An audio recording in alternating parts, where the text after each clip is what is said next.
Baik, bismillahirrahmanirrahim. Assalamualaikum warahmatullahi wabarakatuh. Teman-teman mahasiswa KPI 2D dan E yang saya hormati, eh, izinkanlah pada pagi hari ini saya akan share video tentang yang melanjutkan tentang perkuliahan kita pada mata kuliah tafsir ya. Yang kali ini kita akan membahas sedikit pengantar tentang komunikasi dalam Al-Quran ya. Nanti ada unsur-unsur, kemudian ada pola-pola komunikasi dan sebagainya, ada etika dan sebagainya ya dalam Al-Quran. Karena banyak sekali ayat-ayat yang menjelaskan tentang komunikasi di dalam Al-Quran, maka kita tentu tidak akan membahasnya dalam satu pertemuan seperti itu. Nah, maka akan dipecah dalam beberapa pertemuan karena saking banyaknya. Oke, yang pertama kita akan membahas tentang unsur komunikasi dalam Al-Quran, yang di sini saya beri anak judul dengan selintas awal ya, atau sebuah pengantar begitu ya. Karena mungkin hanya sedikit yang kita akan singgung di sini. Oke, yang pertama adalah kita akan mulai dari pengertian komunikasi ya. Apa sih yang dimaksud dengan komunikasi itu? Mungkin teman-teman sebagai mahasiswa KPI akan sangat memahami tentang komunikasi, apa itu komunikasi dan seterusnya ya. Tetapi ini hanya akan menjadi titik awal atau pengantar eh, dalam pembahasan kita.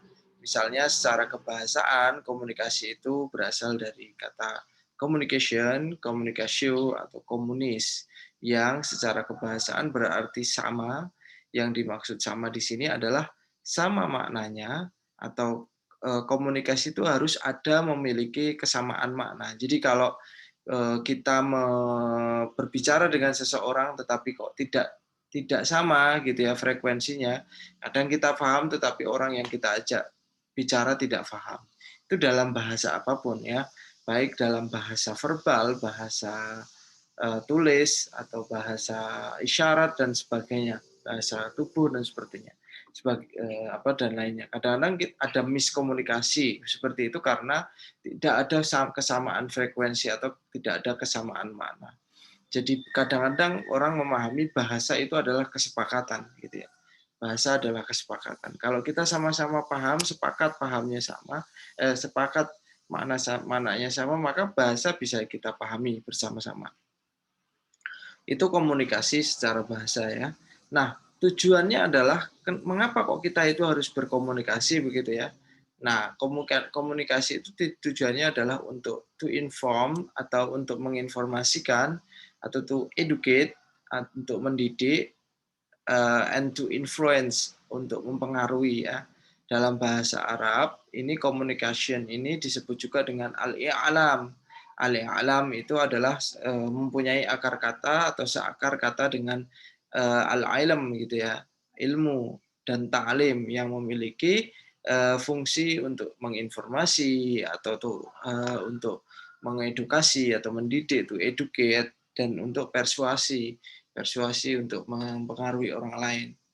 Nah, secara istilah komunikasi ini dipahami dengan suatu proses di mana seseorang komunikator menyampaikan pesan baik dengan simbol bahasa, simbol isyarat, gambar, gaya, gimik, atau yang lain kepada orang lain, atau yang disebut juga dengan komunikan. Jadi ada komunikator, ada komunikan, dan yang antara keduanya itu sama-sama mengerti apa yang sedang mereka komunikasikan.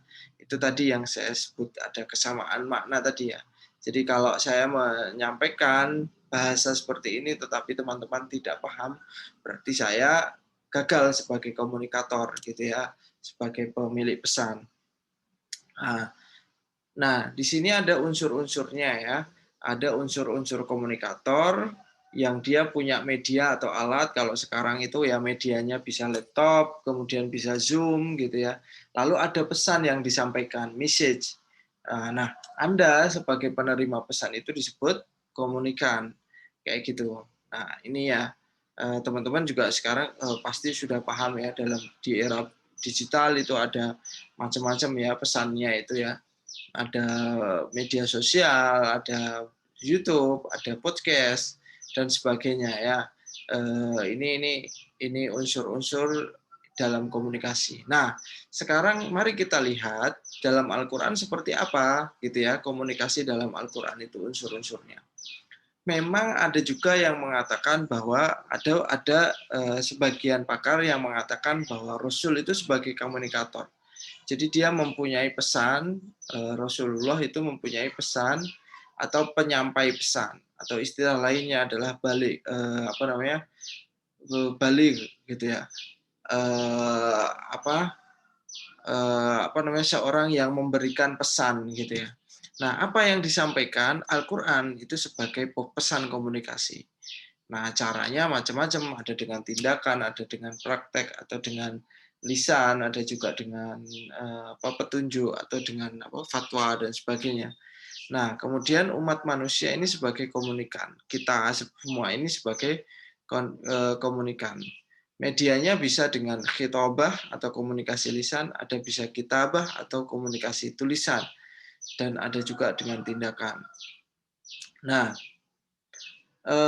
Rasul sebagai komunikator ini disebut juga dengan balag gitu ya, sang penyampai pesan. Nah, balag ini disebut 15 kali dalam 13 surat di dalam Al-Qur'an. Tabligh berasal dari kata balagho yuballighu tablighon gitu ya.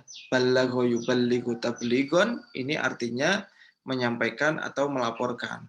Nah, penyampaian Rasul ini dilakukan di mana saja, dalam bentuk lisan, kemudian dalam teguran, dalam peringatan, dalam larangan, juga dalam perilaku atau keteladanan. Nabi dalam hal ini bertugas menyampaikan, sementara keputusan untuk ingkar atau taat itu semua ada di tangan komunikan, yaitu kita semua gitu ya. Nabi itu tugasnya adalah menyampaikan. Nah, kayak gitu. Nabi juga pernah ditegur oleh Allah ya, misalnya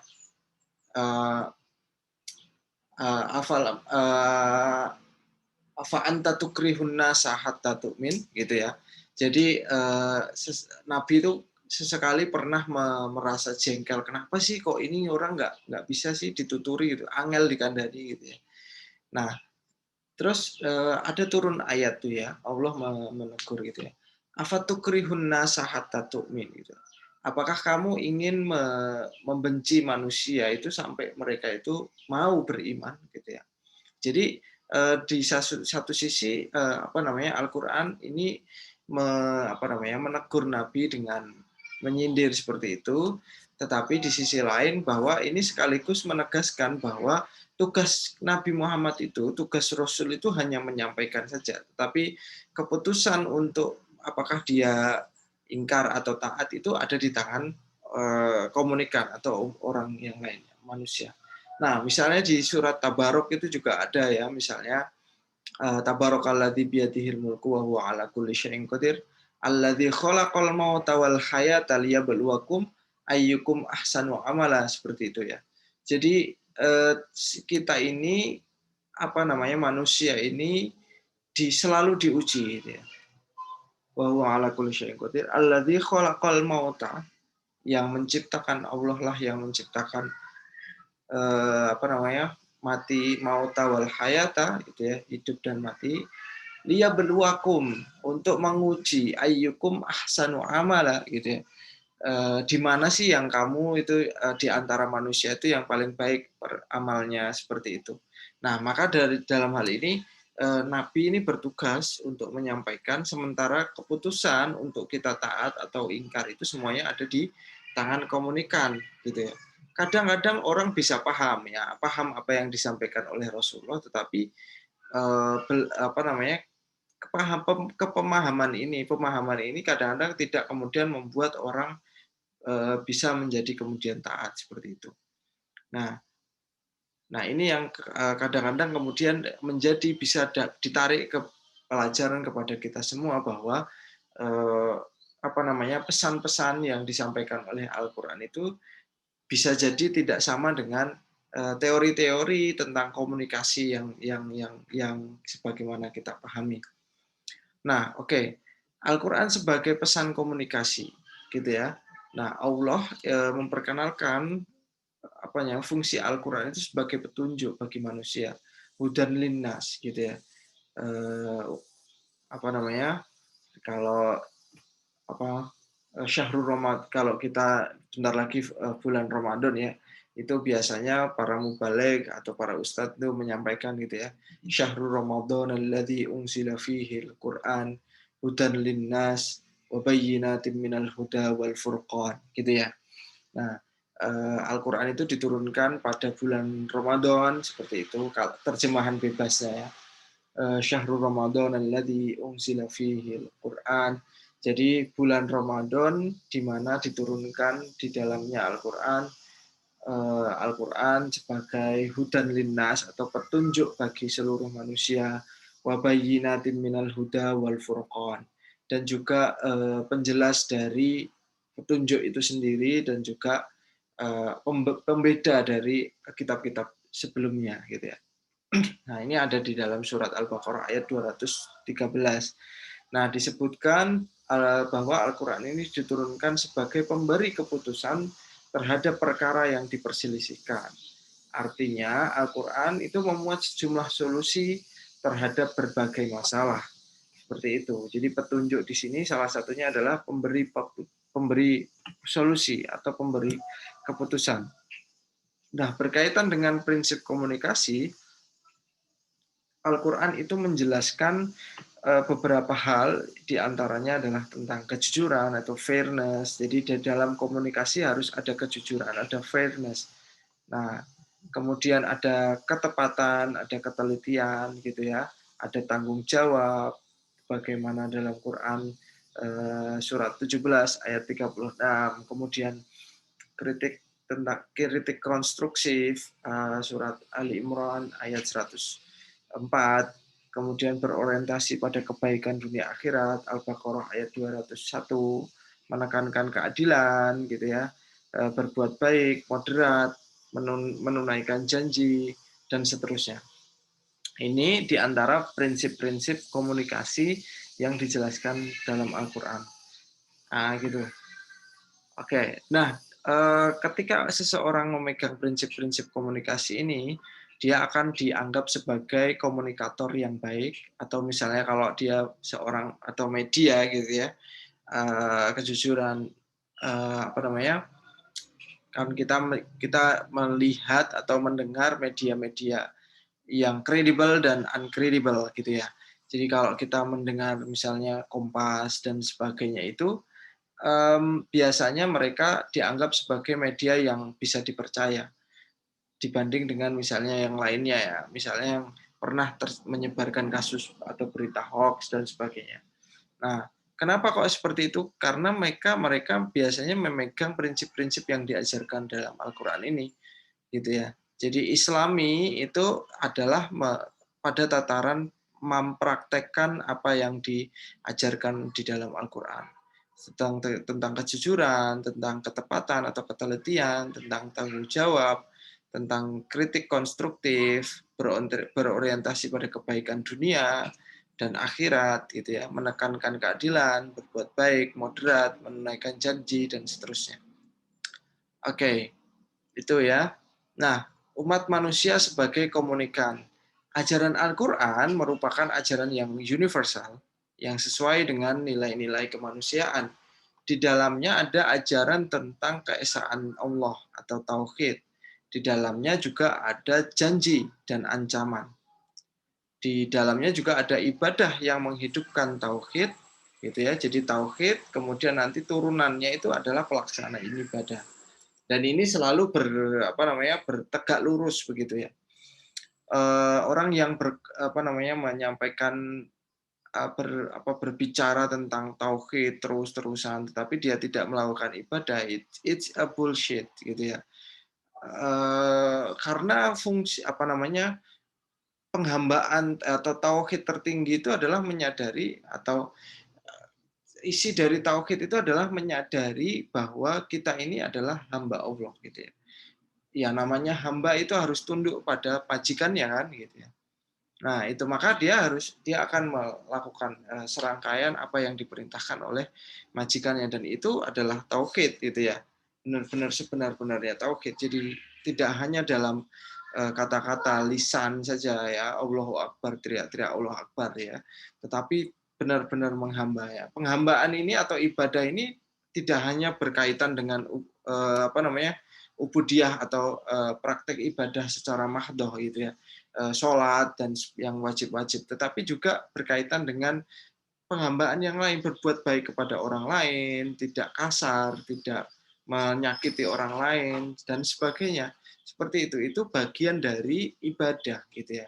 Jadi ibadah ini serangkaian hubungan kita dengan Allah, dengan makhluk, dengan sekalian alam ini, apa namanya, tentang kehidupan kita yang semuanya gitu ya, dari bangun tidur sampai tidur lagi, itu bagian dari semuanya ibadah gitu ya.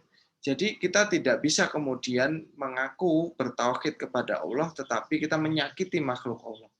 Karena makhluk Allah, semua apapun itu ya, kemudian kita berbuat sewenang-wenang, itu namanya tidak tauhid seperti itu. Nah, penjelasan tentang kebahagiaan di dunia dan di akhirat juga di Al-Quran juga memuat tentang penjelasan tentang bagaimana kalau kita itu mau bahagia di dunia dan di akhirat, itu ada di dalam Al-Quran.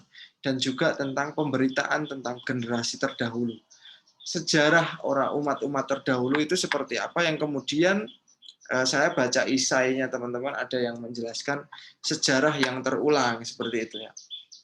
Ada salah satu teman di kelas ini yang kemarin menulis isai yang menjelaskan tentang sejarah yang berulang. Nah, ya betul sekali, yang apa namanya, kisah di dalam Al-Quran itu salah satu fungsinya adalah untuk mengingatkan kepada kita atau untuk kita kemudian mengambil pelajaran dari sana.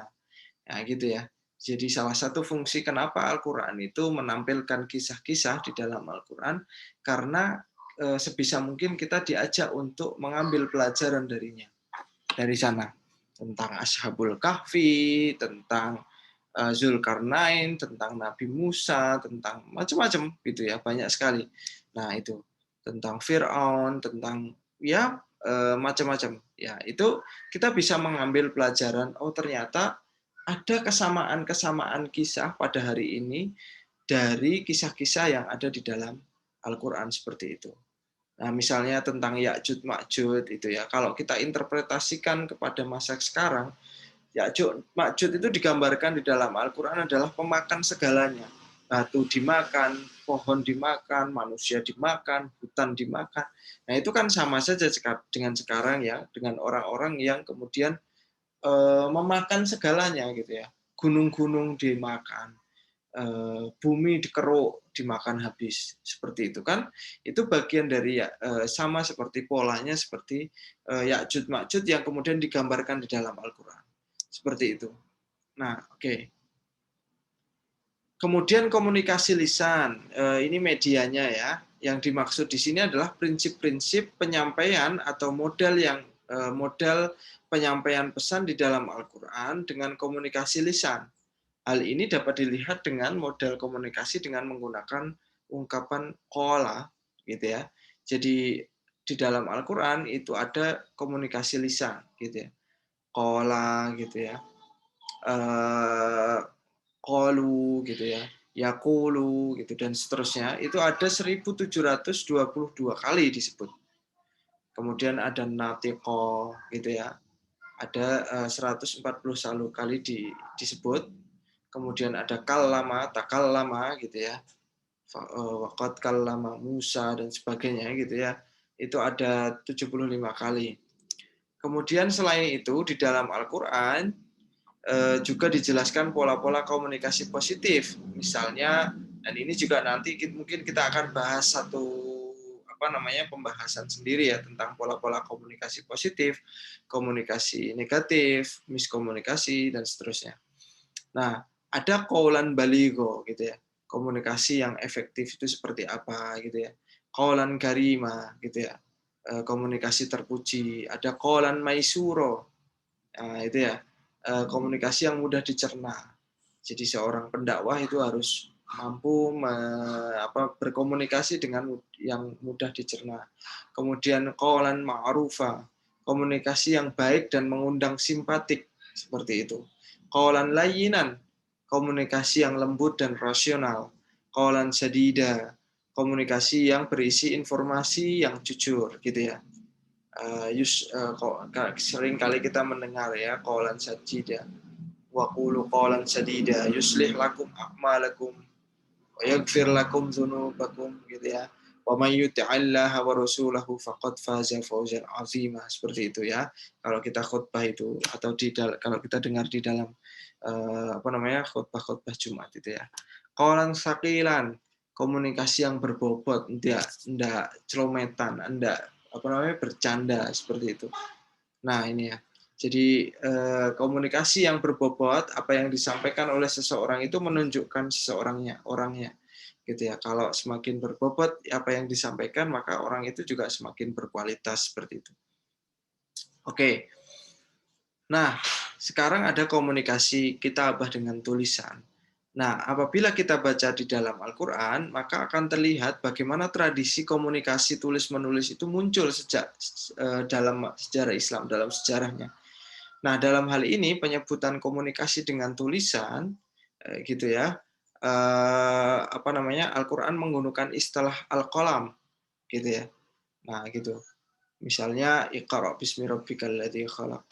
Khalaqal insana min 'alaq. Iqra' wa rabbukal akram. Alladzi 'allama bil qalam. Seperti itu misalnya, seperti itu. Dan seterusnya.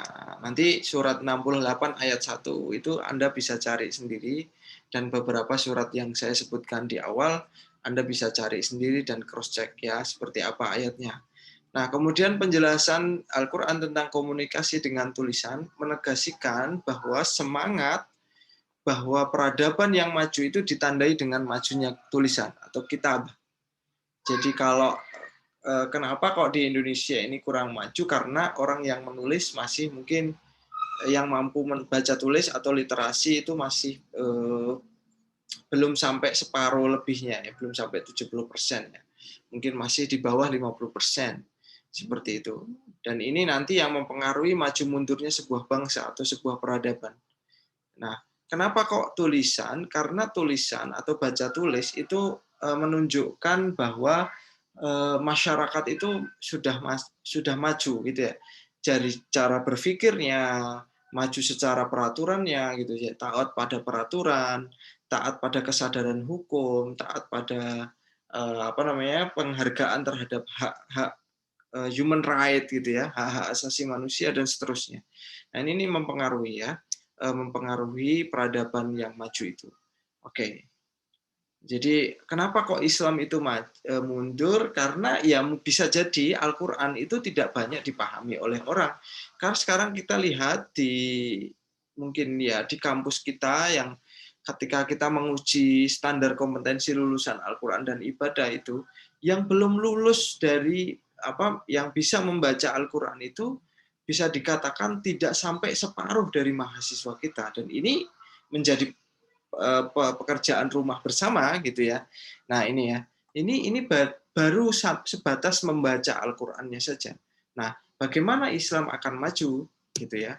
Sementara Al-Qur'an yang menjadi sumber ajaran utamanya saja orang masih belum banyak yang bisa membacanya.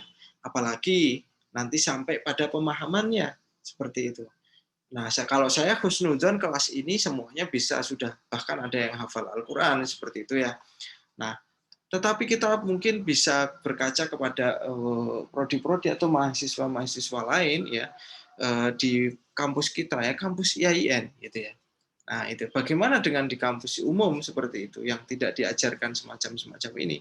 Nah, ini jadi sehingga jadi problem kita bersama atau pekerjaan rumah kita bersama, bahwa komunikasi dengan tulisan itu baik baca ataupun tulis itu menjadi sesuatu hal yang penting.